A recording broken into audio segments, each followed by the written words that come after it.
Hello and welcome back to Loud and Proud Orlando. Another live Thursday night episode for you guys. Thank you for everybody who's joining us live. Drop your comments in and we will read them when we get to it. Luis, how are you doing, buddy? Well, doing good. Thank you for everybody being live. Over 10, 12 people live right now. Thank you so much. We'll be talking about Tigres, a tie at home. We had a lot of chances. They also had a lot of chances. We had a ref that kind of was a little chopping the game. But overall, I believe, and I feel a different smell of attitude. I know a lot of people didn't like the fact last episode that I said that they play with a lot of respect against Inter, but in this case, it was a whole change of attitude, and I hope they can carry over to El Volcan and try to capitalize on this Tigres that's not doing so great. I mean, I felt like the Tigres from last year was a little bit more of a one-two punch. This Tigres looked a little somber, in my opinion. And then we'll talk about the Minnesota Loons, and we'll have some guests today. So, John, I'm excited. Thank you. Yeah, man. I think it's great to see a bounce back, right? I think that was what we wanted to see defensively. Maybe not they're all clicking up front yet. We'll talk about that more later, but great to see that we're not conceding another, 3 or 4 goals. Like that was my main concern. So that didn't happen. We also got a ticket giveaway going on. I'm going to start off the pod with that. Go ahead and look on our Twitter, Instagram, Facebook. Luis has been promoting it all around. So we got 2 wall tickets, a pair of tickets for the wall.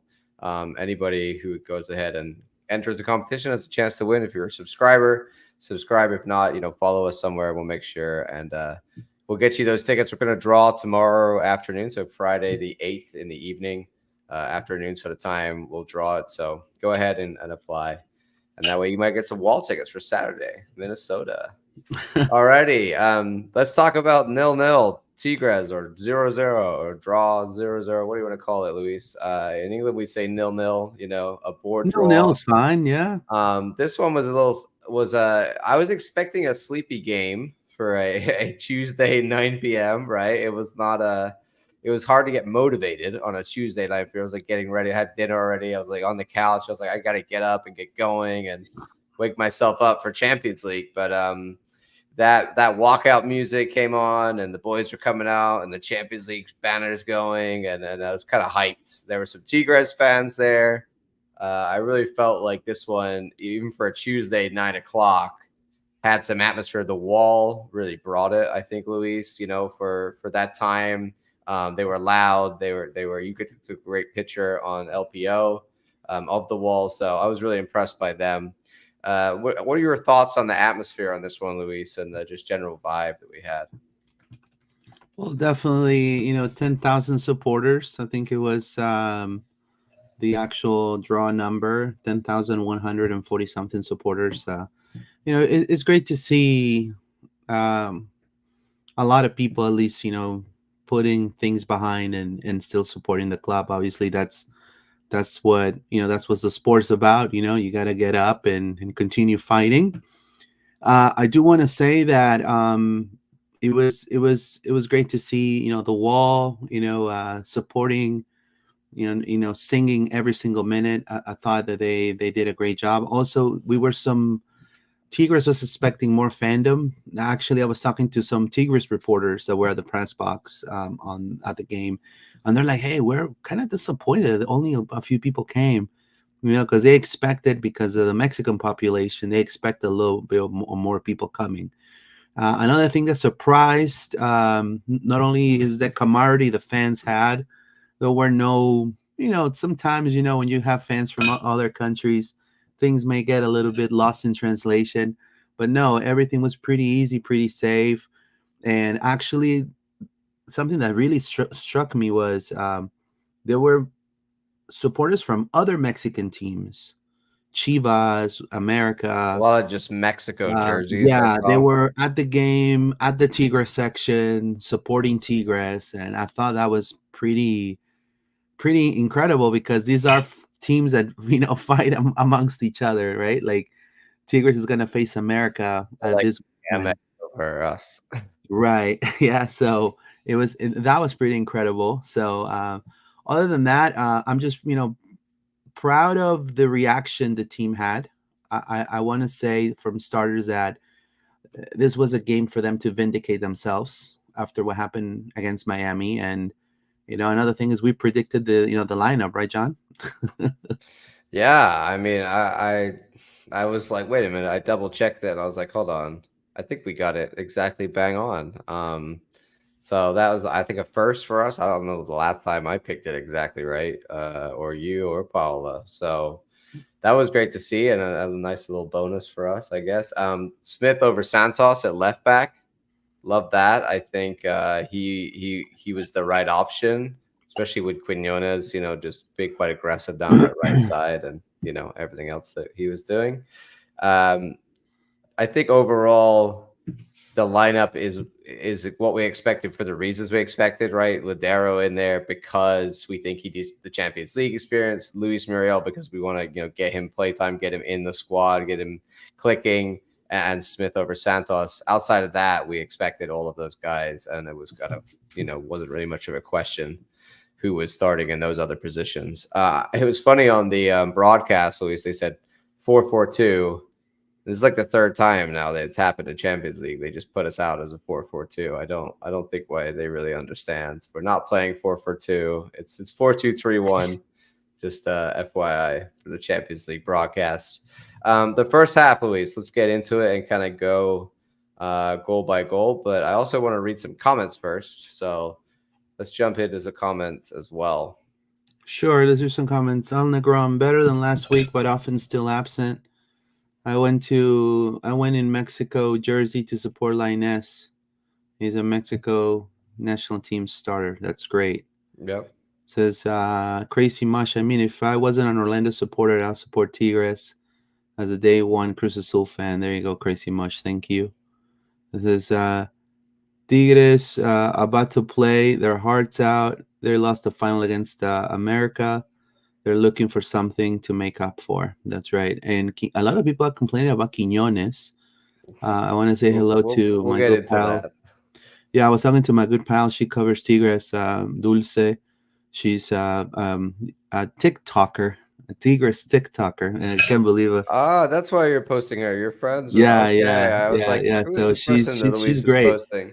The bad thing is she doesn't speak English, so otherwise she'll be at She the got pod. good content. I was impressed.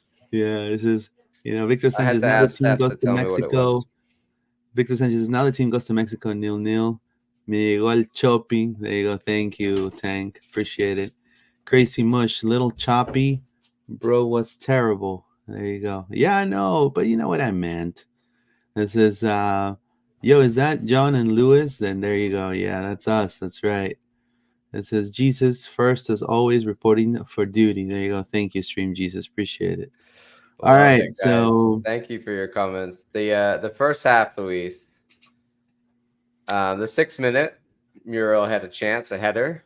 That was sort of their first highlight. The 21st minute, Bracalo in the box goes down. And that sort of incited one of the first of many sort of altercations between Tigres and Orlando City in the box. Players getting each other's faces. They were getting the ref's face. And this was only the 21st minute of the game.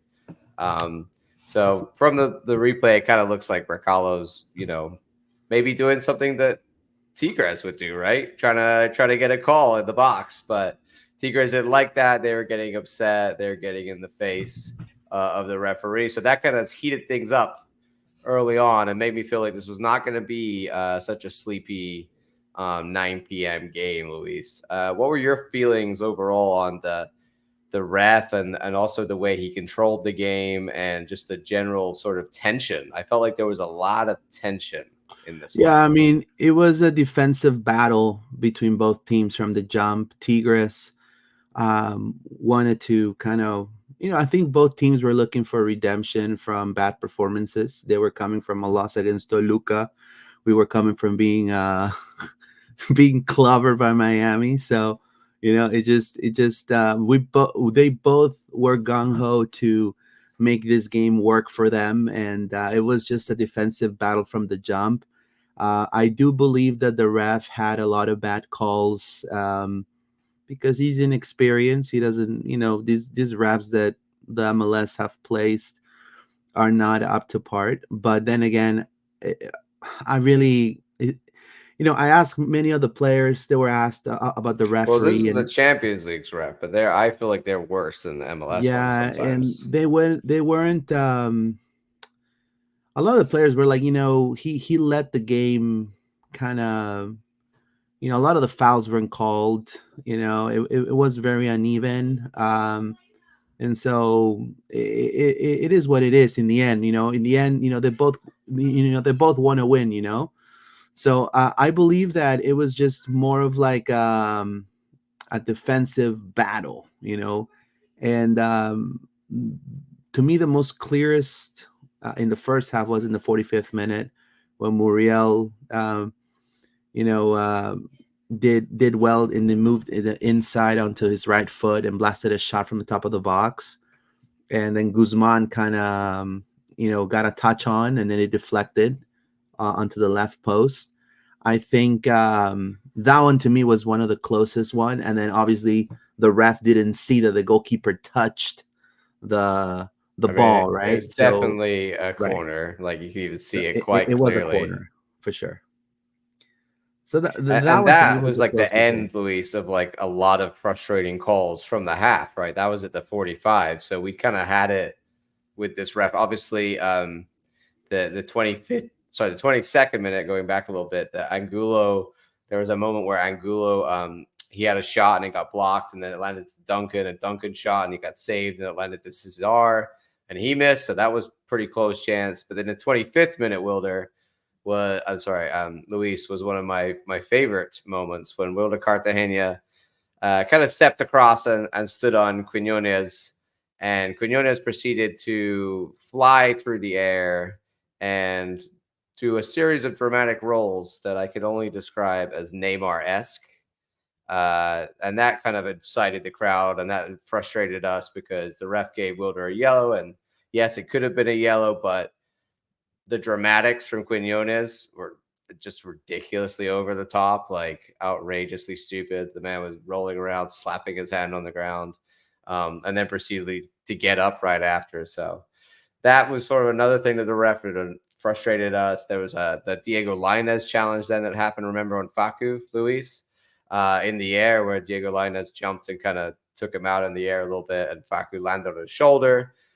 So there was several incidents in the first half, which I think kind of led to the end of the first half with a frustrating sort of battle between the teams and the ref, and just everything being quite chippy, as we would say in England. What were your general thoughts on that first half, Luis? Yeah, I mean, it was like I said, a defensive battle, and I felt like the lineup that Oscar put out was spot on. Defensively, I think we did 30 times better than against Inter, and I think that's how we should have played Inter. I mean, I felt in a lot of parts of the game, that's how we should have been defending. You saw Facundo going to press the Tigres players, and Lodero making a difference defensively, also trying to get the ball back and go in transition. Angulo actually being a threat on the left, right? And when the back four is static and it's not going very forward just for no reason, and everybody stays in position, I think that's when we work best. Now, there's going to be games for Santos, and I do agree that Santos needs to have some games, but against when we play against tougher competition, if Smith's available, it is, and we're not going to have a very dynamic player on that wing. I think Smith, it's does the job defensively speaking. So overall, when our left back and right back do good, um, the our backline performs a little better, and I think that's what happened also. And Bracalo had a great game too. It was Yeah, a night and day from Rodrigo Schlegel at that point. I was talking last pod. We were talking about how we need to just start a lot better, right? And that first opening 10 minutes looked a lot like we just looked more confident going forward. We weren't, we got into the game well, and then we sort of started growing into it a bit. Defensively, I agree, Luis. I think that we looked what like a return to norm, right? A return to what we expect our team to look like under Oscar.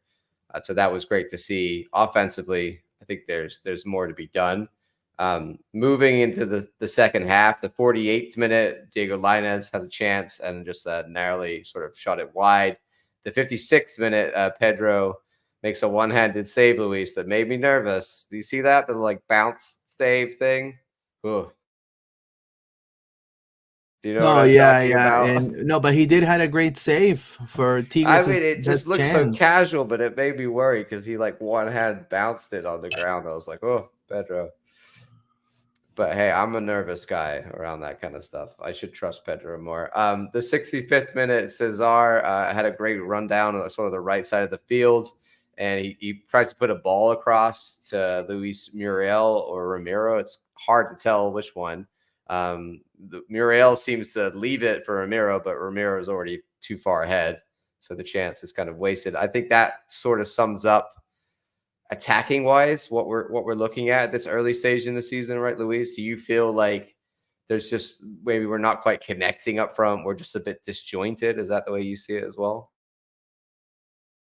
Yeah, sorry, so you were breaking up. What did you say, John? My apologies. Sorry, I was talking about the fact that our attack is a little disjointed. So like the chance where Louis Cesar crosses it and Luis Muriel isn't able to get the ball, and neither is Ramiro, kind of just goes to nobody. That to me is sort of the example of the kind of plays that we're seeing. We're getting good chances, but the connecting of the passes isn't happening, or we're just not having good shots. I just think we're not being very, just very clinical or very efficient in the final third. Do Yeah, you we agree? we we saw that in the beginning of last season, right? And we saw that with Ergen Kara, and then people, and then Kara went like this, right?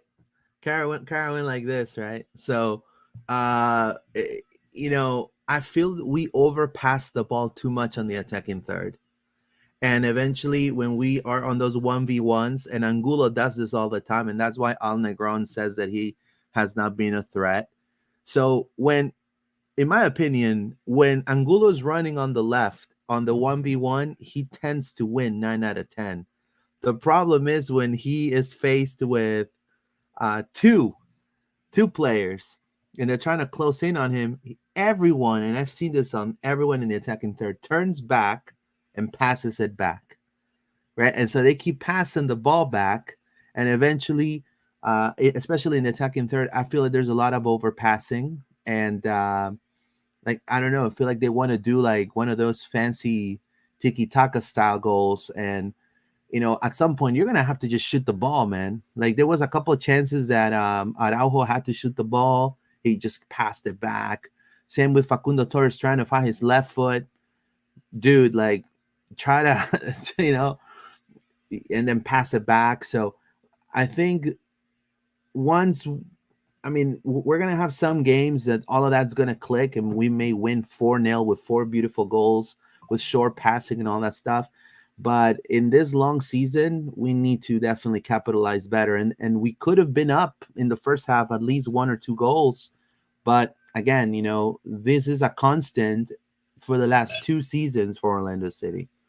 And so I don't know if it's just the system, maybe, or I we're agree, Luis. I think it's obviously a trend that we're seeing where we're starting season slow, and we were hoping with preseason that that wasn't going to happen this year, right? And all signs pointed it to not happening, but now we're looking at 3 games in a row without scoring yeah, people are getting worried. in MLS and well, one in Champions League. So obviously we scored against Cavalry, but that's a lower opponent. Against Of top course. level opponents on our level, we haven't scored a goal yet. So that's a concern. But I do think that there is just a certain amount of time for sure. I think Luis Muriel, like we saw in that with the chance that we talked about earlier, where he ran in on his foot, like he has the ability to put the ball back in the net. It's gonna happen soon for him.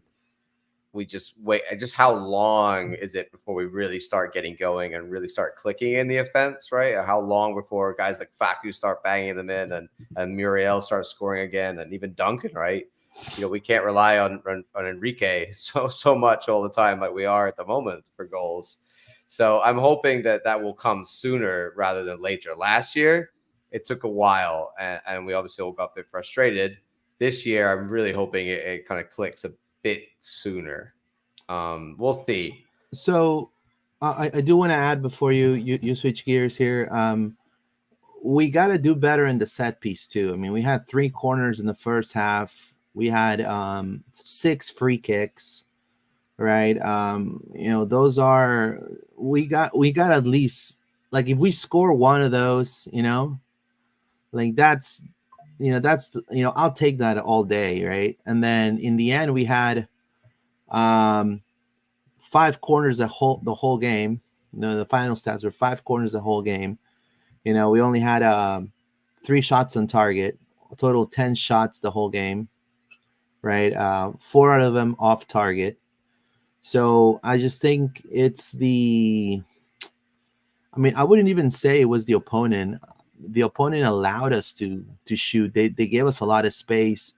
I just felt that the boys were maybe a little preoccupied on maybe, hey, maybe I don't want to, like, I don't want to keep shooting the ball, and then they go in transition, and then they caught us off, they caught us off guard, and then boom, they I, score one on us. I think we need to simplify it. Yeah. Like Oscar said in the press conference about the second half of the Cavalry, like at halftime of the Cavalry home game, he said, yeah, I told him to simplify it, like stop trying to do so much. And then in that second half, we saw 3 goals, like just really easy, simple passing goal, like guys in space pass the ball to him. He's got a shot.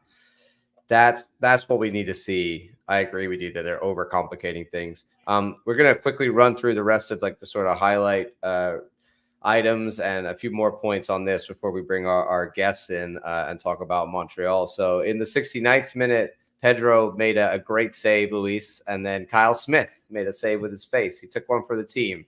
So Kyle, you're amazing, bro. That was impressive. And then in the 80th minute, Duncan had a great pass through to Enrique, who had a shot, and Guzman made another good save. And then Duncan had a chip where he tried in the 81st minute.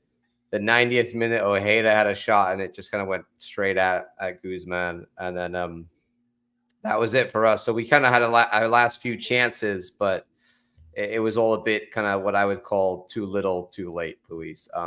Overall, though, great to get the clean sheet. I think that's the most important thing. It sets us up well for the second leg. We just got to worry about stuff like game congestion and squad rotation. And but I also agree with you on the set pieces. Just to go back to that, I think David Bracalo is a guy that we brought in to score goals off set pieces, off corners, especially.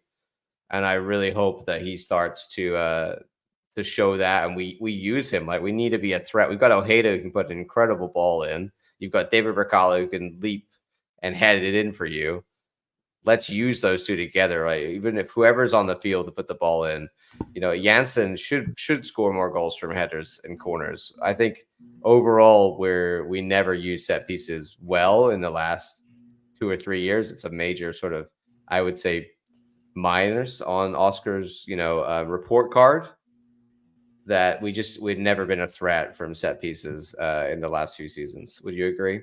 Yeah, I agree. I agree that we have not been a threat in set pieces. Is And that one of the Bercalo things? shows that he can be. So that's why I'm extra frustrated. I really Right, want him and to. and we have Luis Muriel, and we have all these players that could also, I think Yeah, Muriel could take a good corner, I'm sure. this needs to be emphasized too. I'm assuming, I don't know if they work on that. I do see a lot of, you know, um, they prepare a lot of the plays they do on the attacking third. I could see some of them are. I mean, you could tell that they've practiced this type of play. In practice, and they got to do that with set pieces, in my opinion, because you would imagine, especially now that you're going into El Volcan, right? Which I wanted to ask you after we see Oscar's answers real quick here. Um, this is where you, it's such a mental, it's one of the toughest stadiums to play in Mexico because of the crowd. So So if we're hard to gonna get go a result there. right, so just kind of like, let's say we get a corner kick or a free kick, and then Muriel scores off a header. That now Tigres is racing against time. Now we're putting pressure on them mentally in their own home turf, so they don't, and so they're gonna get desperate, right? So we gotta learn how to do that and become more clinical. A lot of people around the league call us that we're a very dirty team, that we time waste and things like that. That's also one thing that we do, right? That is part of the arsenal of things teams could do to win a game. But if we become clinical in set pieces, people are gonna think twice about marking our players, and we can call a penalty kick. Bracala could fall like he's like the Virgin Mary and just fall down, and and do a like take an acting class and things like that, and then we could capitalize on it. In the end, it is part of the game. So we wanted to put some I wanted to put some of the words that Oscar said. This is one of the questions that we ask Oscar about the defense. Backline today. David Bracalo had a great game. It seemed that the backline was very composed. What could you say about not only David but also Kyle and also Nicola Dero recovering the ball in the mid? Right. Well, very, very good job. Well done job, excuse me, with David. Sometimes uh, we see the pieces and we think that it's just place them up in the lineup and that's it. But there is a lot of a job to do with those pieces because this is dynamic. It's not I have a feeling he watches us because he said it's not as easy to make a lineup just to put things like the numbers and the names on there. I don't Nah, know, he's just talking about in general, like how people think you could just throw a guy right? in a starting 11 and it Right. works, And then he right? said, "This is not a coffee maker." Look, a it's not a coffee maker. It's just a bunch of human beings that are interacting and the chemistries and things. Yeah. David has been gluing with the boys without not training much uh, because he was dragging an injury when he came. But today he showed us how good he can be, and we're very optimistic. And the same with Luis, that he's gluing together as well with his teammates, and Nico, who has more experience as well. Today his performance lasting all that game with that foul. It was remarkable. So we're pleased for those guys too. Right. Yeah. It was. We had this experience last year, oh, there you go. and it seems like we thought we learned a lesson, but it seems like it's not controllable. It's difficult to control because you come from a drop period where you don't play much, and then you come into preseason. So he's saying, you come from a break, and then you go to preseason, and then preseason you're not facing the right competition because it's preseason, right? I mean, you're going to face Manchester City on your preseason. You're probably going to face like a college, right? So, and then you get into these type of games. So that's what he says. And you're trying to simulate the competition, but precision is precision. And now it comes a bunch of games together with proximity amongst them is is difficult. And the competition is not just that real, but it's hard. So and you have no time to recover. And so we have been measuring their energy and trying to be precise and how can we rotate without not changing, understanding that the continuity that they have as a player and as a group is what is going to make them excel the level or just get it better, but also just timing their moment in the pitch. So trying to do it the best we can. There you go. What are your thoughts there, John? And then you wanted to say something. Last year, the word was gelling, right? We got to wait to gel together. This year, he's gone with gluing. So we're just waiting for a little bit of The gluing. gluing, The well, gluing and has begun. we got the coffee maker But too. he's totally right. I mean, we joke, but he's totally right. It will just be a matter of time. Luis Muriel, Bercalo, all these guys are getting better every game. It's just going to be a little bit more time for everybody to sort of glue together as a squad. And like he's saying, he wants to play the first 11 all the time in order to do that, but that's hard with squad congestion. That brings us on, Luis, nicely to our next match, Minnesota United. And our guests are waiting if you'd like to bring them in. No, they're not. Oh, they Yeah, should they're not be. in. Hold on. Technical difficulties, guys. You want me to Uh, send you the? You want me to send you the? yeah, let me send the StreamYard link. I apologize. That's my bad. Oh, all right. So I just sent it to the chat there. So let's read some comments real quick while he does that. All right, let's see. Thank you. I forgot I Christopher had something. Bragdon, beautiful picture right there. Are they trying too hard? The team just seems tight and not having fun. Well, okay. Well, I feel that you're onto something, sir. But they just got clobbered 5-0. So imagine you. I would be nervous after I Right? lost. Like if you Right. know, yeah. So they're probably like now they're playing very carefully. Right. So on the ground, ready for this debate. Ojeda has been our best player this far. There you go. Crazy much. Before I would say we lack talent. Now I can say that. So I wonder if it's the system. Correct. I agree. Louis, you're right. Every single time they pass back, Al Negron. Thank you so much. Stream Jesus, Bercalo, and Jensen. Thank you. When Tigres goalkeeper stopped Ojeda's shot and taunted him, that was cold game, bro. There you go. Faco and Angulo haven't been a threat to anyone since the first game against Calvary, says Al Negron. Thank you so much, guys. Defensively, I think Smith put in a solid shift. Yeah, definitely. He should write his book just like Chris Mueller, because his story is incredible, coming from, you know what I mean, of the really, really minor leagues all the way to MLS. I mean, that's something I would like to read. But anyways, we have our guests right here. We're going to continue reading your comments in just a moment. Welcome, Connor Ennis from Lunacy Podcast. How you doing, Connor? I'm doing great, guys. Thanks for having me on. How are you guys doing? Good. Glad you could join us. Glad to be here, and I think my co-host David should be on with us in just a few minutes here. I believe that's who you've been talking to.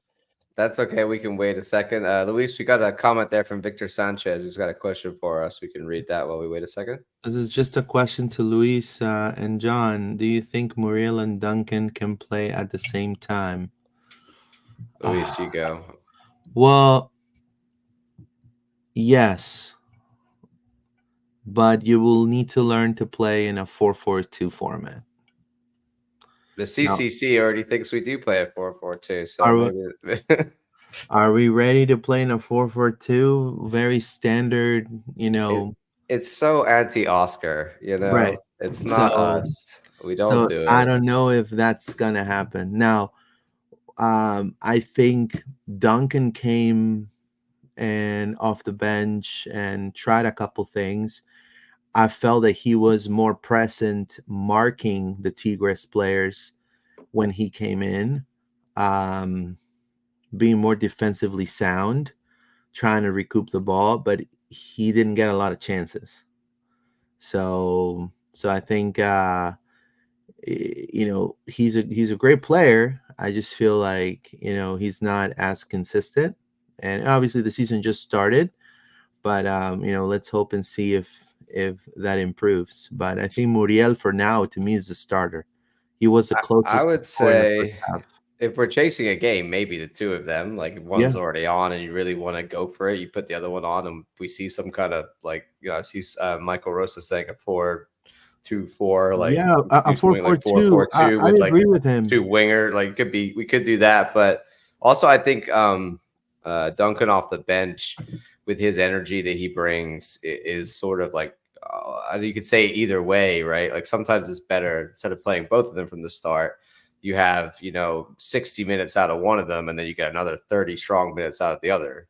Yeah, and that gives you sort of two strikers with high energy for 90 minutes, right? Duncan, we've seen if he starts, he can't actually like really do 90 minutes. We've really rarely seen that from him. So it would be something if we did go to like two up top sort of thing. I don't know how you'd have to get more strikers in for one, right? Or watching maybe not if you played Enrique up there, but then we're going down a whole other rabbit hole. So No, let's not do that for sure. All right, guys. Looks like David's having a few technical difficulties. He should be on in a few minutes, though. He's trying to get. That's no fine. problem. Is that on our end, or is he just having? No, trouble? it's I believe he's having browser issues on his ends, but no. it shouldn't be too much of a hassle to get him on here. So that's okay. We're gonna read a few more comments and we'll get into it, and he can join us when he joins us. Alrighty. I do have to say, Crazy Mush, I believe you are onto something as well, sir. I think look, we've had I think a solid performance from Cartagena on one game, and then a not so solid performance from Araujo on the same game, and then it's vice versa, and then they take turns. Then it's a not solid performance from Cartagena, getting almost a red card, and then a solid performance from Araujo. So they got to be consistent like last year. That's my point, and I agree with you 100%. And like especially in the Inter game, Araujo was everywhere, and then terrible game from both of them. And then I will say against Tigres, Araujo in the second half also gave away a couple balls. Cartagena looked a little bit better, I will say. Not to say because he's Peruvian. I'm just saying it was a big improvement from them. That was good to see in this match. So yeah. So and Jensen and Bracalo is definitely the starting center back duo. I mean, that was proven against Tigres for sure. So he says, what do we think about Charlotte and Houston wearing purple jerseys now? Did we start a trend? Are they our sons now? There you go. On the ground, he agreed the double pivot has been awful. There you go. And Misael Rosa says, I've been praying for a 4-4-2. I wish we could play two up front. Yeah, I mean, you have to be versatile in systems, sometimes. Like, to me personally, if I was a coach, again, I'm not, I will always use a 4-4-2 or 4-3-3, and then also have like a 4-2-3-1, right? But it's Oscar's. Yeah, that's not in my resume, right? It's not my call, but I will love to see even my own, when they play for club and country, some of these teams, like Uruguay plays a 4-3-3, Peru plays 4-2-3-1, Colombia plays sometimes a 4-4-2. So I mean, you gotta adapt.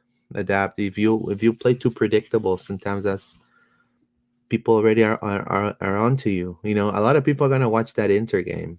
Oh, for sure. Yeah.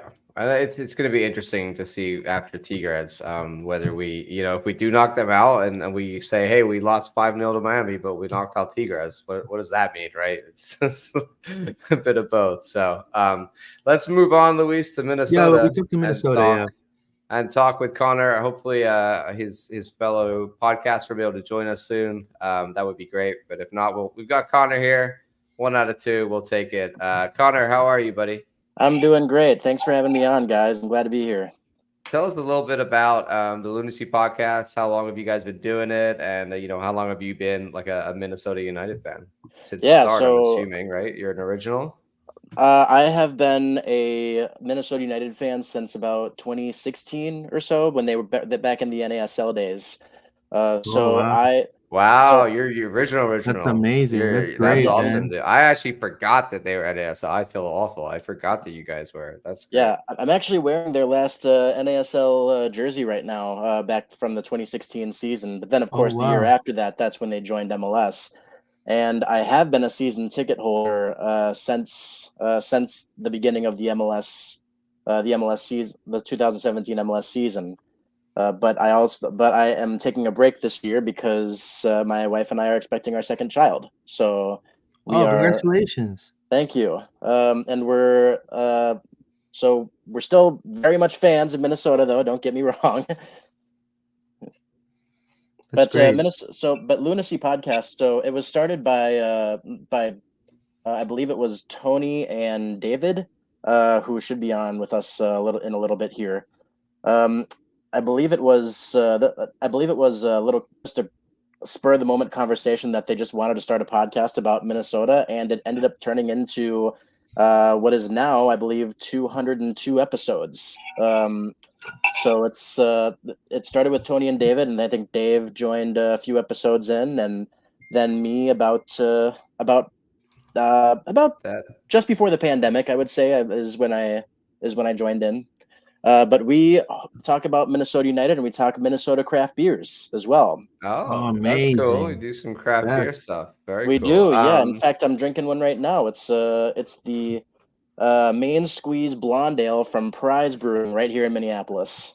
Love Oh that. man, Some I'm Minneapolis jealous. beer. Yeah, I heard you guys on the designated players previews that they were doing, the not so deep dives. I was lucky enough to go on there, and we've had them on the podcast before. So that's why I reached out to you guys. I thought, hey, let's talk with them. They seem to know what's up on Minnesota. Speaking Minnesota, you've got a lot of new things going on over there. You got a new manager and you got a yeah. new GM. Let's start with the new manager. Yeah. Wait, which one happened first? The It GM? was the GM that happened first. Okay, Khaled let's start with the Al-Ahmad. GM. Tell us about the GM, and then we'll go into the manager. Yeah, so Khaled Al-Ahmad, he was hired from Barnsley. I believe he was I believe it was the CEO of Barnsley Yeah, before he came over here. well And respected in English football. yep, he has his Barnsley is a well-rendered club over there. But and then he comes over here to be our sporting director and our chief soccer officer as well. So and from what I can tell, he has his experience in scouting as well. At least in the Swedish league, he does. So I think he has a good eye for talent because when he scouted for his team in the Swedish league, he managed to bring in talent that brought his team up into the top four of the league. So we're hoping he has some good eye for talent for Minnesota too. And the manager I know you guys brought in he's been working with Man United. All right, so it's MU to MU. That's right. Tell us about this. Is it English guy, right? Yeah. So Eric Ramsey, he is only 32 years old. Will be the Youngest, right? the Yeah. youngest head coach in MLS history. And I'm hoping to compare him a lot to Sean McVay, but that remains to be seen, of course. But I'm very happy that we got him, a nice young head coach. He has his experience over in Manchester United with Chelsea and with the Welsh national team as well. So I'm really excited. I love his resume and hoping that he can continue this kind of aggressive tone that the Loons have started off the season with. So I'm liking this a lot. I think his resume is impressive. When they read it out, I don't know where it was. I was listening, but they were talking about him, and they read out this resume, and I was like, "That's a lot of teams for a 32-year-old or whatever he is." So he's Yeah. definitely been around England and a lot of big clubs. Not top manager, obviously, but he's been in the managing the what was the women's. I want to no, sorry, the U23. I want to say Chelsea or something like that. So. Right. He's obviously been doing very well, and now this is like a big break for him, I imagine, over in Minnesota. So exciting times for you guys. Let's talk about the team then. You got a new GM, new manager, but it all kind of happened backwards. A lot of the team stuff happened before the GM, if I'm not mistaken. So run us through the sort of off-season changes, what's going on with Reynoso, et cetera, because we always know there's something going on with Reynoso. That's right. Reynoso is a topic of a lot of conversation up here in Minnesota. But the offseason, there have been a lot of offseason changes, especially before the head coach came in, of course. And us here on Lunacy podcast, we weren't too sure about what those changes would mean for the club, especially without the head coach coming in. So there were a lot of unknowns heading into the season. But of course, we signed a couple of defenders. One that we drafted called Hugo Bacharach. He's a Villarreal Academy product from La Liga, and we also have Victor Eriksson as well. He's the big center back that we signed. We haven't seen him play yet this year, but I'm excited to see him pair up with either Michael Boxall or Mickey Tapias in the back line. We also signed our I believe he's Honduran, Alejandro Bran, which we saw him in the first two matches. He scored the second goal against Austin, as a matter of fact. So I like what I'm seeing from him. And then I'm sure I'm forgetting a few other players, but those are the big ones that we've seen so far here up here. Well, to me, one of the most exciting, we have David joining now. How you doing, David? Yes, you made it. All right, David. You got we very can hear low you. sound, David. Yeah. Can you make yourself a little louder, buddy? We're so glad you're here, though. Thank you for joining us. Luis, what were you going to say? No, well, to me, what stands out the most is your form right now. You guys are coming. You guys are fifth in the Western Conference right now, 4 points. But you guys looked very solid against Columbus. And not only that, but also defeated Austin, right? You guys made Sean McConaughey cry, right? I think that's his name. What's his name? The actor. But anyways, Matthew McConaughey. Matthew McConaughey. McConaughey. See, that tells you right there that I don't even watch movies, or his movies at least. But to me, what I take out of this team is, not to sleep on Minnesota by any chance. You got Young, right? The Korean. Sang-Min Jung, that's right. Yeah. Young has been playing really good. Pookie coming back. He's been great. And to me, the ace of spades for Minnesota, to me, the kid that has a huge future ahead, and he just made an immediate impact, kind of like how Duncan did probably last season. I think he's going to have a really great, hopefully rest of the year. Tani Oluwaseyi, right? Your draft pick, first two matches. You have 3 goals already in your first 2 matches, and he already has a goal.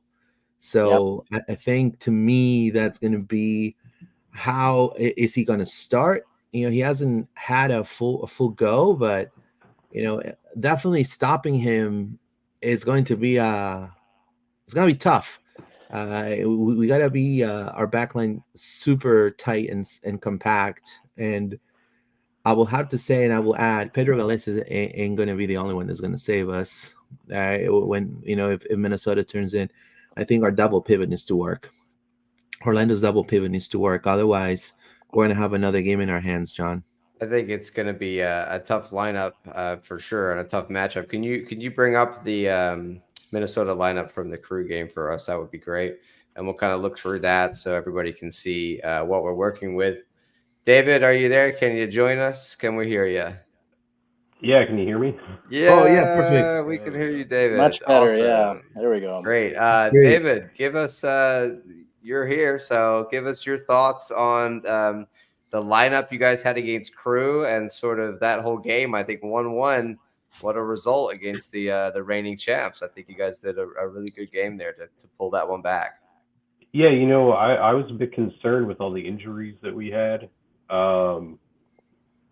But, this 4-3-3 has been working for us. The high press especially added to that.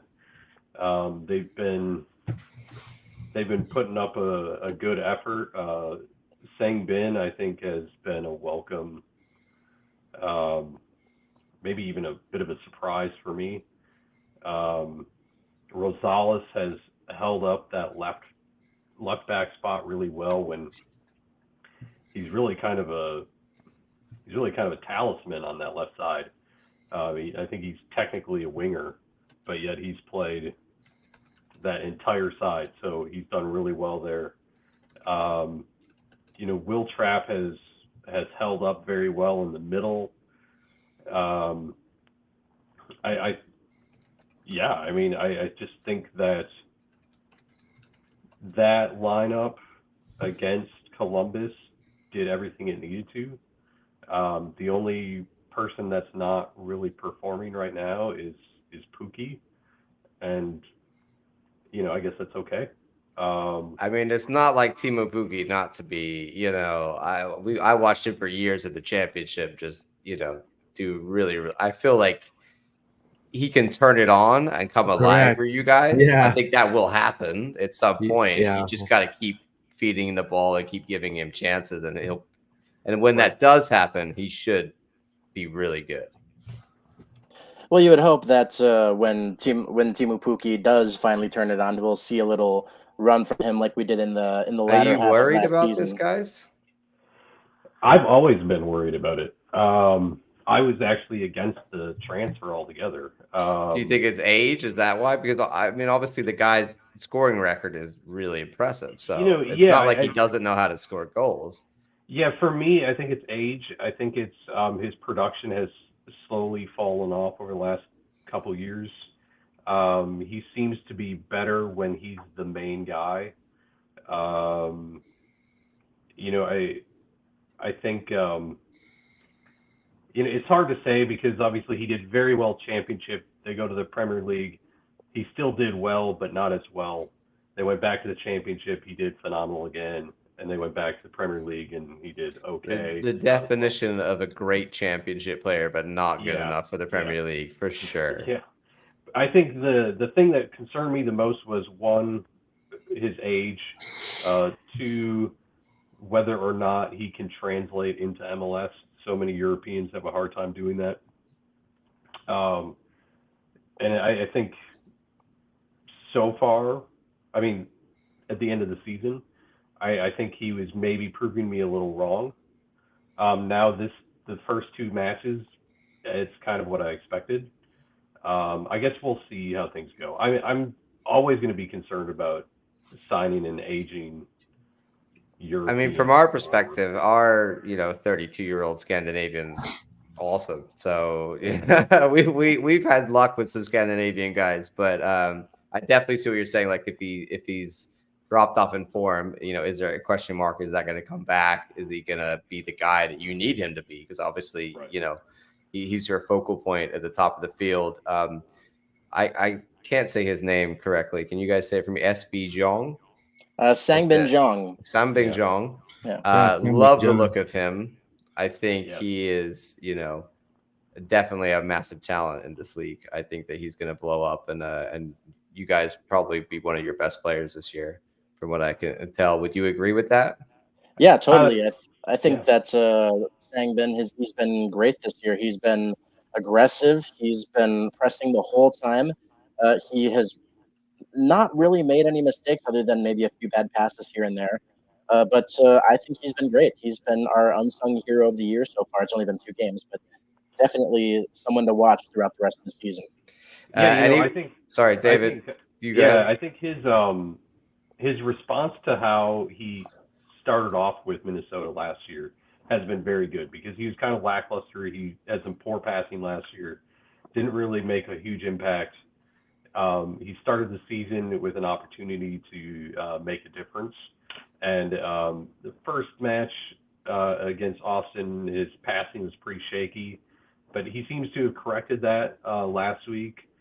He's making a lot of good runs. He, like Connor said, he's been really aggressive. So yeah, I think he is without a doubt the man on our team right now. Is there anybody, Connor, on this lineup here that we don't see that you think's like maybe potentially should be on there, or a guy who's going to come off the bench that's going to be a real threat we should look after, like a player to watch that we haven't talked about?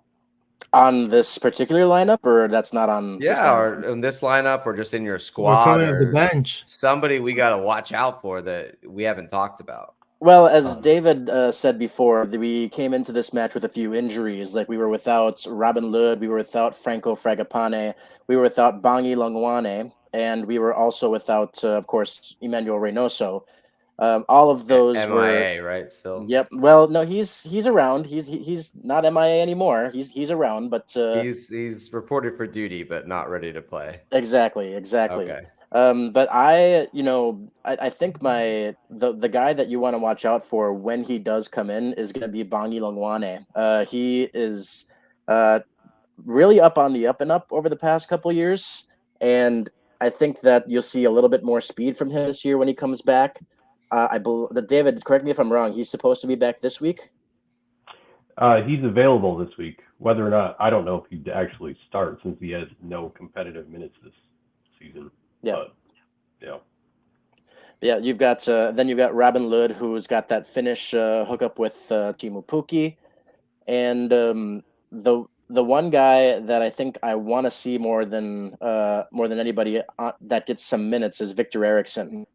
I think that when he comes in, he'll add some youth to the back line and he'll add some speed, which is something that we sorely need. So I'm hoping that there's a lot, like I said, there's a lot of unknowns about this team, and hopefully we'll see some of those questions answered this week against Orlando. I mean, you got Caden Clark also, and I feel you guys have Olowasei, he's Nigerian. Yep. Bongo Huluane, he's from South Africa. I do want to say, right? Bangi Yeah. Longwane, yep. Yeah, so 23 years old, playing for the South African national team. You got some talent. I think you guys are It on the is right pretty good path talent. for Yeah, sure. yeah. For sure. Luis, can you run them through the Orlando City lineup? What we're thinking. This one's hard for us guys because we have so many games with Champions League, and we just basically played a full team against Miami last week, and you know how that went. And then we played another pretty much starting 11 on Tuesday as well. So you guys might be lucky in the sense that we're gonna have to make some rotation, and we haven't really been scoring goals. We're back to okay defensively. We're back to hopefully not leaking 5 again. Back to our usual strong defensive selves that we know we should be. But there's definitely going to have to be some lineup rotation. Luis, we're obviously Pedro will be in their goal. What do you think for a back four? Well, I think in my opinion, I think we should repeat. Look, so if you look at Minnesota, their wings are super fast. Huluane, you got also, Caden Clark that also sometimes plays to the left. Sam being young, obviously playing off the right. So you can't get crazy and also running and leaving your position out. So I'll keep the same back four as we did against Tigres. Honestly, I don't know. I don't know if that's how you feel, John, but I'll keep. I think if they Bercalo. can do it, I'd love to play that back four Yeah. again. I think it's just a question of tiredness, and that's something that only really Oscar and his team will know. We can speculate at who can play another, 90 minutes again, right? But I mean, I think if I think where he will want, like where he feels like he can trade a player in and put another player in there that's not a downgrade, I think Oscar will go for it. Like, I don't think he'll start Ladero. I think he'll start Ojeda in the number 10 position, for example. you think so, Yeah, I think yeah, probably. I think, maybe Duncan over Muriel. Like, I would like to see Muriel start, but I could see Oscar being like, oh, I started one on Tuesday, therefore I'll start the other on Saturday. It's going to be interesting to see whether that plays into his mind. Obviously, I think he wants to play his best team all the time, but we're playing Tigres again on Tuesday. So he has to take that into account. At some point, we've got to rotate. We rotated against Cavalry. That was fine. I feel that it's harder to rotate against MLS teams, obviously, and Minnesota looked good. So it's a problem, but we might I have no choice. I mean, if we rotate, then he's gonna put the team he played against Tigres back on Yeah. Tuesday. So then we may be seeing here Santos. But Yes. if I'm Oscar, I would be telling him, look, man, come on, bro. Like you're You gonna guys want Santos to play there because if you're yeah, gonna if you're go, if if you're gonna run, you better come back. Don't stay back. You better come back, man. You gotta hit the South Africans. Right there with speed. You well, got and speed, Sam Big John just running right at right? Santos could Yep. be a real advantage for you guys and a real problem with us. Right. He's not the most switched on defensively. He's great offensive fullback, but Yeah, defensively not very great. always there. Right. So I guess I mean, and now Brecalo. No, I keep saying Brecalo. Brecalo. Brekalo for sure. Um, I don't know if I'm ready to see. I don't know if I'm ready to see Schlegel. I'm telling you. Unless Brekalo has the rest, please no Schlegel right No, now. then if it's Pookie up there, if it's Schlegel's gonna get a red card. We'll see. Let's make some decisions so we could move on Okay. because this is a real debate for us guys that we'll have to keep thinking about it. But I think if we're going with the lineup that strong lineup that Oscar would play, if they're all fit, then you're going to see Wilder Cartagena next to Yep. Cesar Araujo. Cesar Araujo, yeah. You're either going to see Ladero or Ojeda in the number 10 position. Then you're going to see Facu Torres on the right wing. You're going to see Angulo on the left wing and probably Muriel, but potentially Yeah, Duncan I'll say McGuire at the yeah. Look, number I think 9. I think we're gonna see Ojeda here, I think right? so. And right here on the left, you're gonna see Angulo for sure, and then on the right, Oh, Facundo. actually, Facu will be injured.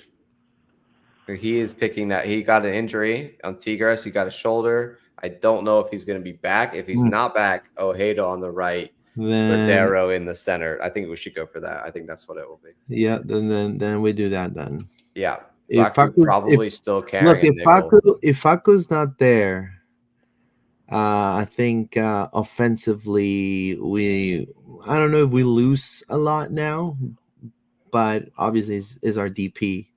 So Ojeda can definitely As I'm sure these guys know, we've got a pretty strong team. We got some depth. We got attacking options. Even if we have to make a few attacking subs, it's more the defensive subs that would worry me. Right? We're not really firing and score. We haven't scored in a few. We haven't scored an MLS goal yet. So maybe no. shaking up the attackers. Maybe Enrique starting is what we need. Right? Maybe that might even happen. Who knows? But I think we want to see another strong defensive No, outing from us.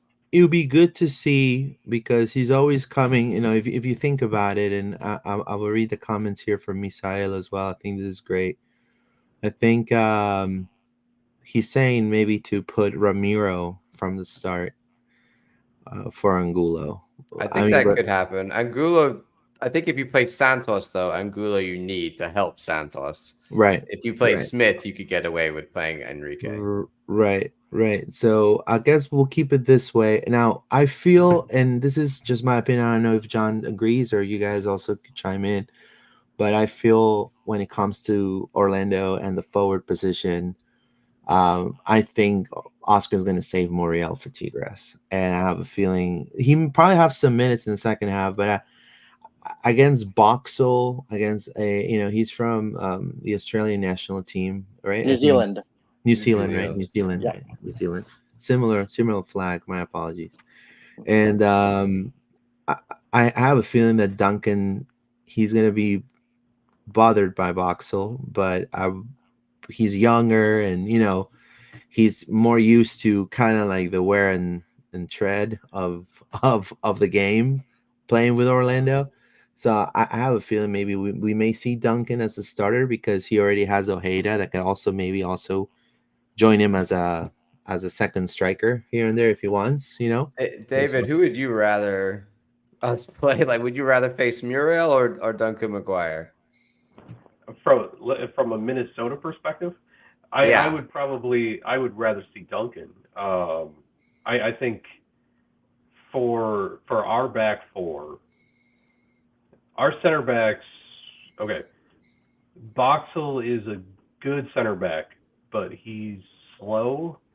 He's prone to get overly physical. Yeah, exactly. That's what Um, I'm saying. so I think if you have anyone like, I think Muriel might be able to draw some cards. He might be able to exploit Muriel Boxel. drops very deep. Is that something that would cause a problem for Boxel to like go chase him into the midfield? Yeah, that could. Definitely. Yeah. The issue there is whether Topias can cover. Topias, I think, is our best center back, in my opinion. Boxel used to be that, but I think Topias has taken that over. So for me, that could definitely be exploited when it comes to Boxel. So yeah, I'd rather see Duncan. I wouldn't want to see Muriel. Right. Well, who would you go with, John? I think Muriel, if he's fit enough, you could do half and half. Even Oscar might do Yeah, that. We've we'll seen him do. make changes at halftime, so Yeah, yeah. I mean, that's depending it's on not how the like game Muriel goes. has to play the whole game if you start him. You know. Yeah, so this will be the. Now I know that Jim D was saying put Dagger in Faku's spot and put Smith a right back. Dagger, the Swiss I Army knife, could play anywhere. Yeah, I that's gonna be too much of an experiment for I Oscar. think Ojeda will take that. If Faku's not available, Ojeda is, we've got Ladero slot in the 10, Ojeda back on the right wing. Let's move on to final score and predictions. Let's go down the line here. Connor, give us your sort of prediction on the final score. You could totally predict a win for you guys. We will not be offended. Well, after we recorded our last episode after last weekend, of course, with when Minnesota got the draw against Columbus and Orlando had just been, um, for lack of a better word, blown out by Inter Miami. There's a lot of words you could use. That was a Yeah. nice one. Thank you.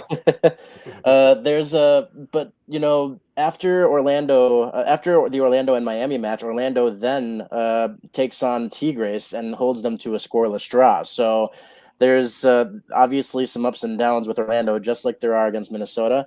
I think I'm going to stick with my prediction that I made from our last episode, though, and I'm going to stick with, I believe it was 2-1 Minnesota victory down in Orlando. I think that what we have been doing is working. We're pressing up very nicely. Timu Puki has been a nice space taker up until maybe 60 minutes in, and then you put in Tani Oluwase after that, which he's been phenomenal whenever he's been in playing. So I think that it's a 2-1 win. It might be a late win, but it'll be a 2-1 win Minnesota. So you think he's going to get a late winner for you guys? Maybe. Who's scoring the other goal in that 2-1 for you?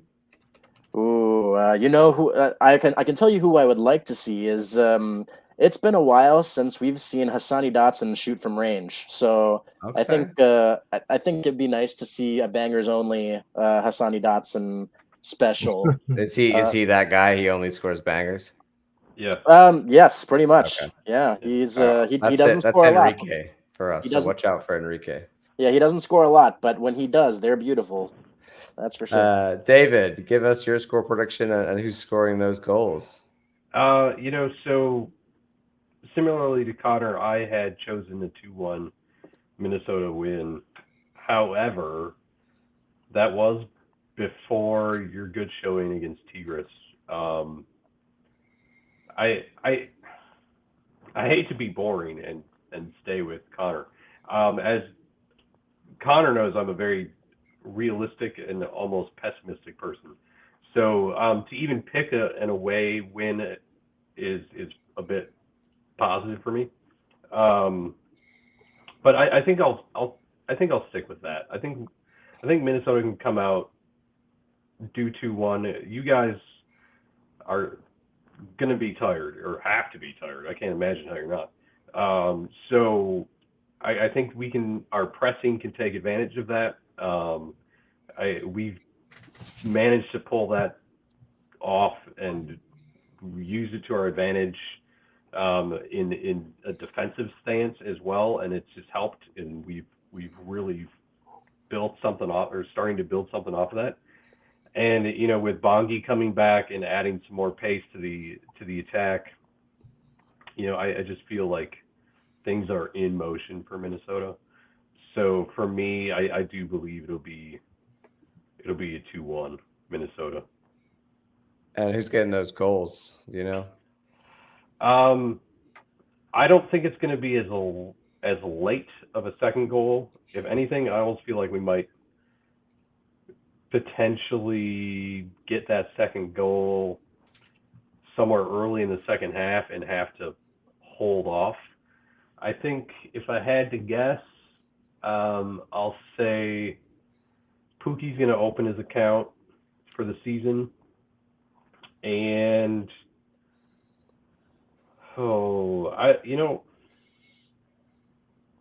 I'm going to say I feel like Tani's got a lot of confidence. I think he'll get one as well. He'll obviously have to be the second goal because he would be probably coming in off the bench. I love that you started out by saying that you don't have any faith in Pookie left, and then you pick him to score an opening goal in this one. So I love that. You're positive. You're more positive than you realize.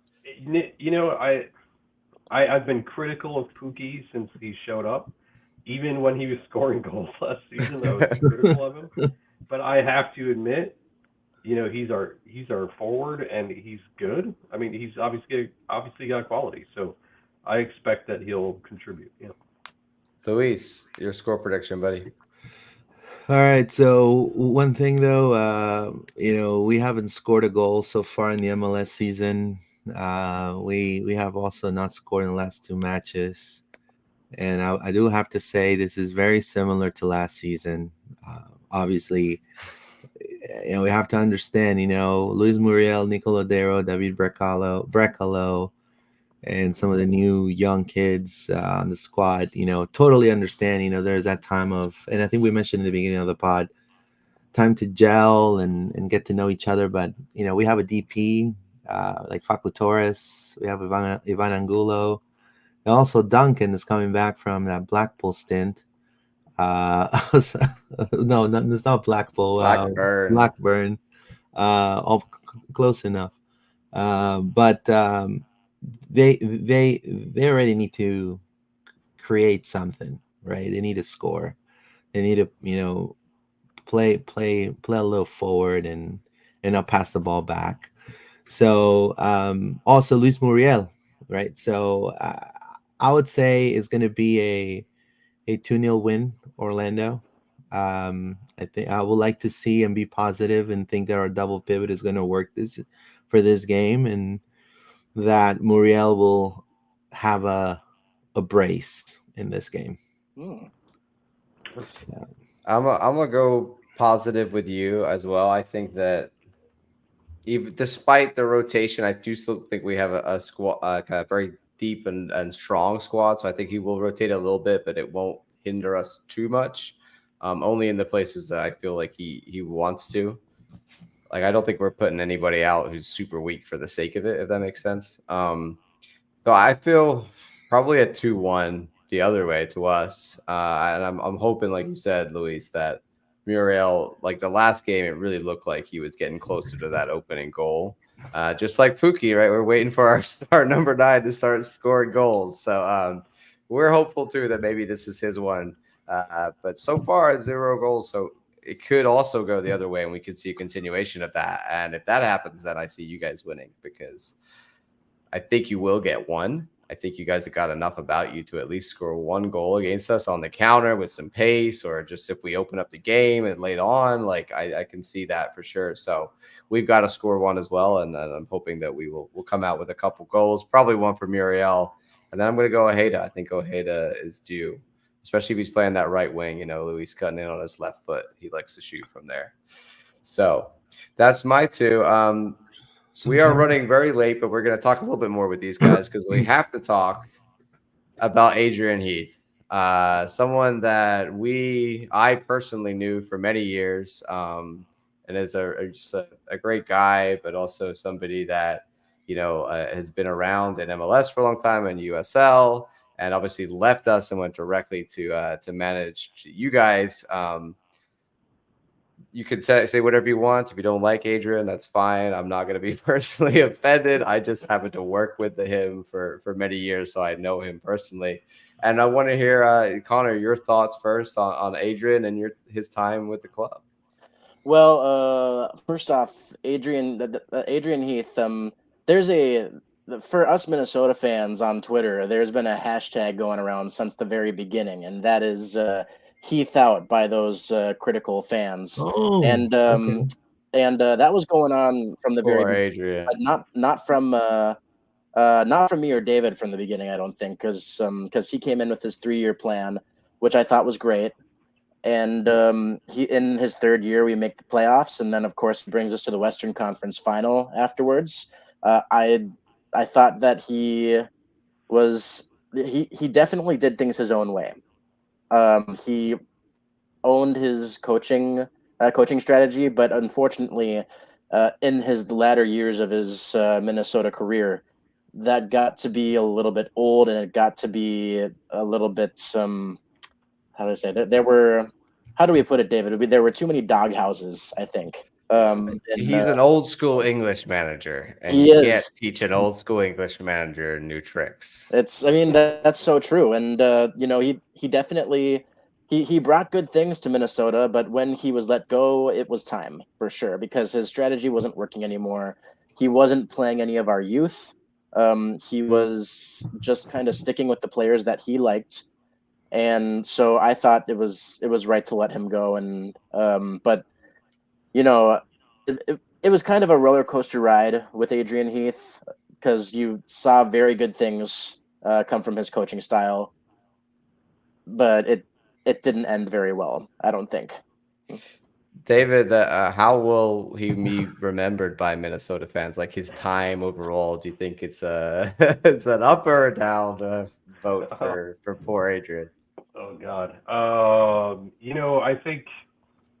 I think there will be some of us who will remember Adrian Heath as our first gaffer.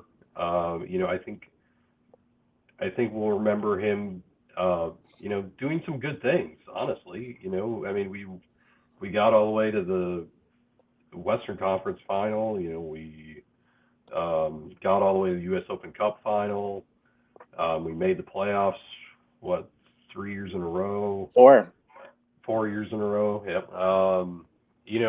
He did. I think there's some of us who will accept the bad things.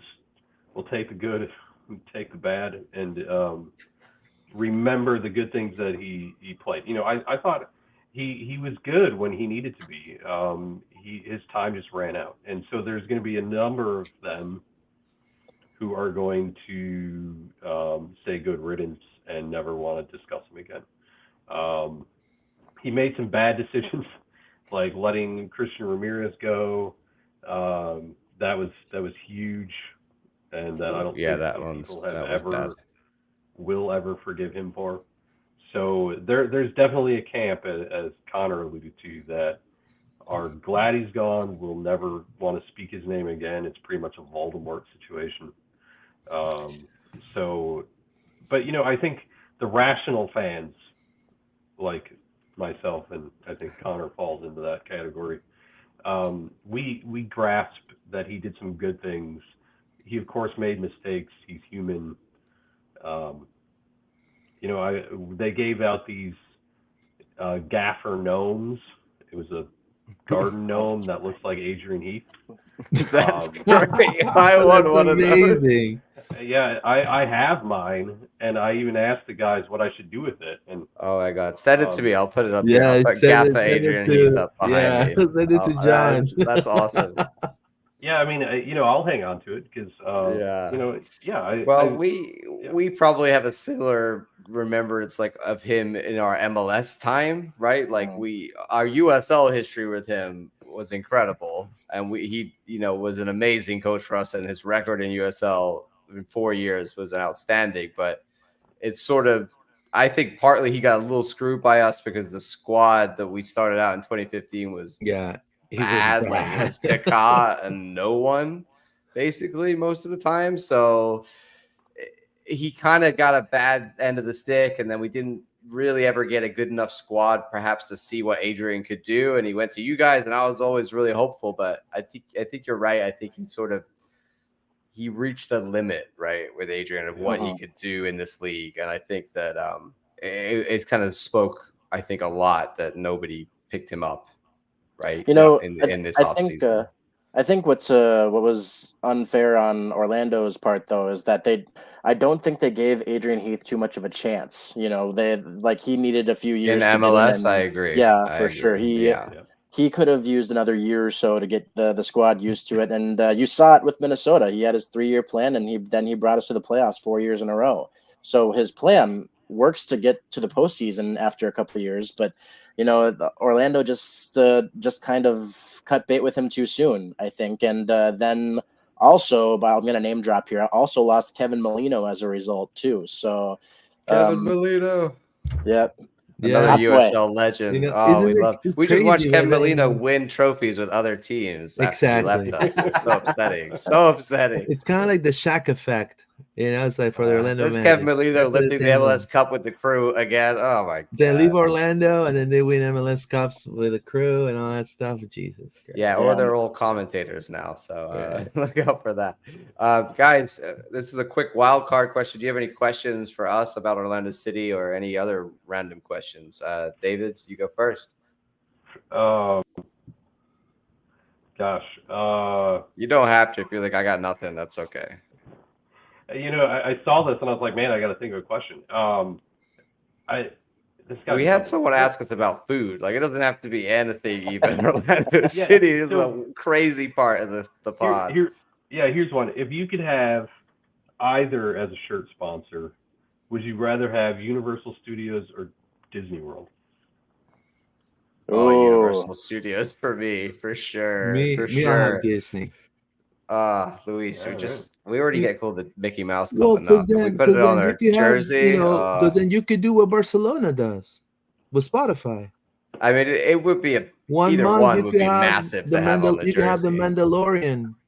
Another month, a Mandalorian jersey with Disney. Okay, now you're talking. Now you can have the new Star Wars movie comes out. Boom, if they want to buy, So I think you could do all that kind of stuff. It would be. That's a good question, David. I like. And then they'll get a discount if you're a season ticket holder. They get a discount to go into the park. A lot of people wanted to name our stadium one of those instead of what we ended up naming it, but we won't talk about that. Connor, I swear, like the question for us. Yeah, so I just piggybacking off of David's question a little bit. I swear, like you could, if you did do like a Disneyland jersey sponsor, you could just do like what Oregon does with Nike and their jerseys, and do like 66 different combinations with Disney designs. Like the Ducks do that. Over the University of Oregon. It's nice if you have Nike in your backyard. Of course, yeah. Let's see. Any random question at all? Yeah.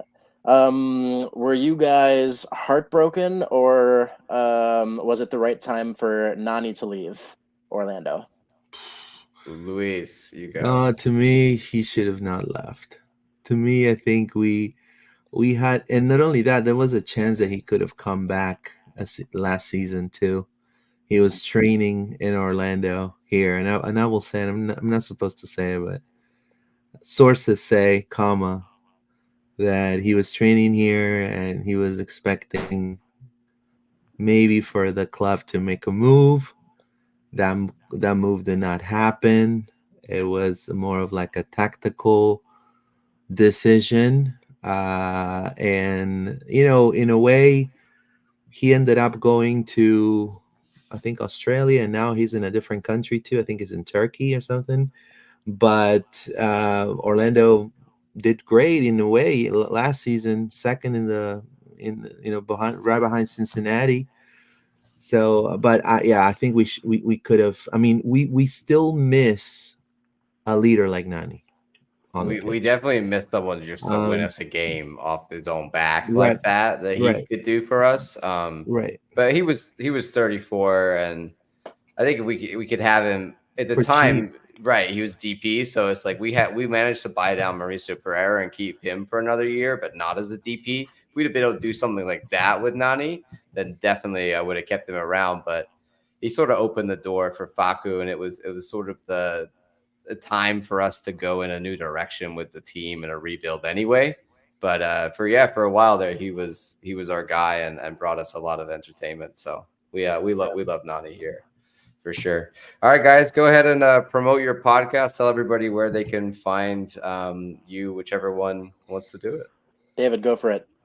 Yeah, so Lunacy Podcast. You can find us on X, formerly Twitter. Good God, I don't even know what our name is on Twitter. It's a Lunacy P. Lunacy Yeah, P. Lunacy P.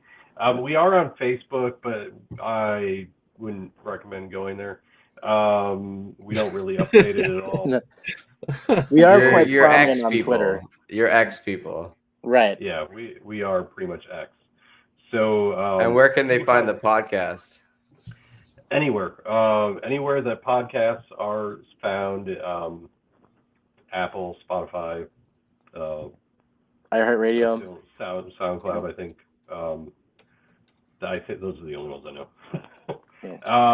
As you guys know, I'm an Apple guy because I can get onto this. So, but yeah, anywhere that a podcast can be found, we should be on there, and we'd love to have you guys listen to us. Great. Well, thank you so much for coming on. We appreciate you. Sorry for some technical difficulties getting you guys on, but we got there in the end. So we appreciate your insights on Minnesota. We're going to read a few more comments, and then we're going to get out of here. So, Luis, take us through the top comments we've had. All right, let's see here. Jim D, Thursday show. Minnesota looks strong against the Crew. They won't be pushovers. I agree. It says, I would like to see Duncan start and Muriel come in later. Since we have Tigres coming out, says Misael Rosa. I can see that Ojeda. happening. Yeah, that's probably right. Ojeda or Enrique could start as well. It'd be good to see what Enrique could do as a starter for sure. I don't know if Oscar will be ready to rotate his all squad though, but we'll see. I agree on Santos start Smith versus Tigres, rest Facu and start Ojeda and Enrique, says Misael Rosa. The new Peru jerseys are cool and by Adidas, says Stream Jesus. There you go. Thanks. Jim D, put Dagger in Facu's spot and put Smith at right back. I don't know if Oscar would do that. Well, that's It seems like out a there great thing. idea. I love Dagger, but I think he's staying in the right back role for now. Misael Rosa, 1-1 draw. Jim D says we lose 1-0. No, Jim D, no. And it says 2-1 Orlando, says Victor Sanchez. Victor Sanchez says Universal Studios as a sponsor. Jim D. That was my thinking until we can start scoring. It's going to be an uphill battle, says Jim D. There you go. I say 5-0 Orlando win as a revenge kill. Come on. Dream Jesus. You want everything to balance, right? You're like, That's give me, right. Heaven and hell here. Kinda We had the hell, now we need the heaven.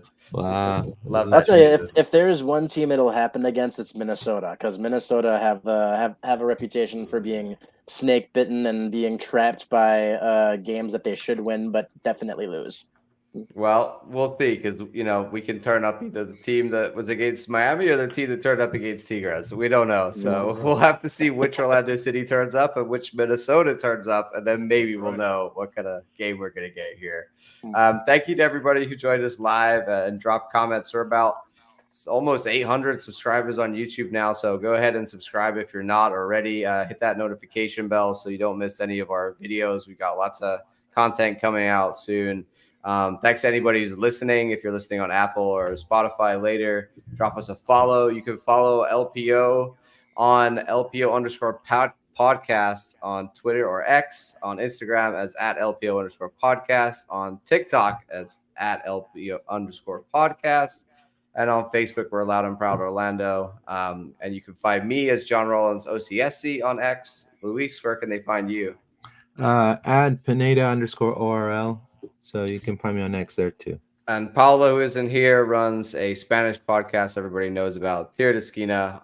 If you're listening and you want to hear some Spanish content, go ahead over there and check that out. Thank you to our awesome guests for coming. We appreciate you guys. Thank you. Thank you. Thank you very much. I feel a lot of similarities between our two clubs. I think that we have a lot of respect for Minnesota and your club. So we're excited for Saturday. It's not often we get to play you guys. You haven't come to town in a long time. I'd have to look it up, but it's been a while, I know. So excited to have you back in, and hopefully Saturday will be a win for us and sadly a loss for you guys. We'll see. Alrighty, and I'm going to sign off with a Vamos Orlando. Vamos Orlando. See you guys. Yeah.